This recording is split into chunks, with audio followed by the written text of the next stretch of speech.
नमस्कार दोस्तों, आज मैं आपको हिमाचल प्रदेश की उस धरती पर ले चल रही हूँ जिसे लोग स्वर्ग कहते हैं। लेकिन इस बार वही धरती मातम में डूब गई।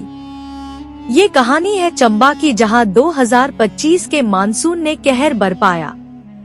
बारिश ने यहाँ सिर्फ पानी नहीं बरसाया, बल्कि हजारों जिंदगियों की सांसें रोक दी। तो आइए जानते हैं चंबा आपदा की पूरी सच्चाई। अगस्त और सितंबर के महीने लगातार कई दिनों तक चंबा जिले में आसमान से पानी बरसता रहा।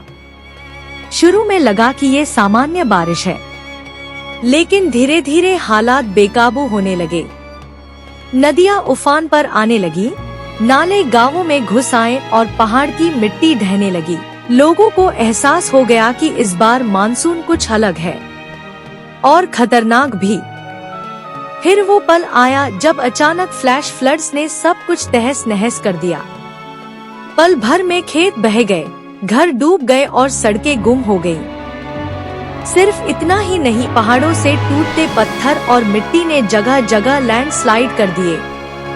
कई परिवारों के घर मलबे में दब गए। और इसी दौरान हो रही मणिमहेश यात्रा में हजारों श्रद्धालु अचानक बीच रास्ते में फंस गए। चारों ओर सिर्फ बारिश, मलबा और डर का माहौल बना गया। लेकिन इंसान की उम्मीद कभी हारती नहीं। प्रशासन और बचाव दल तुरंत हरकत में आए। एनडीआरएफ और एसडीआरएफ की टीमों ने जान जोखिम में डालकर हजारों लोगों को बचाया। राहत शिविर बनाए गए, खाने पीने का सामान दिया गया और बीमारों को इलाज मिला। हालांकि चुनौतियां अभी भी बहुत थी। बिजली चली गई, मोबाइल नेटवर्क बंद हो गए और कई गांवों तक पहुंचना नामुमकिन हो गया। लेकिन फिर भी बचाव का काम लगातार चलता रहा। सोचिए, वो माँ जिसने अपना घर और बच्चे एक साथ खो दिए, वो किसान जिसकी पूरी फसल बह गई, या वो बच्चा जिसकी पढ़ाई किताबों के साथ पानी में बह गई। ये चंबा की त्रासदी हमें सिखाती है कि प्रकृति से खिलवाड़ कभी मत कीजिए, क्योंकि जब प्रकृति गुस्से में आती है तो इंसान की सारी ताकत बेबस हो जाती है।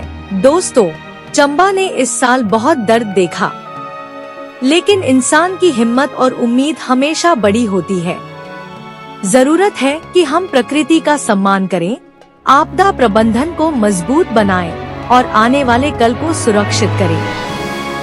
अगर आप इस वीडियो को देख रहे हैं तो प्रभावित परिवारों की मदद कीजिए और इस कहानी को दूसरों तक पहुंचाइए। धन्यवाद।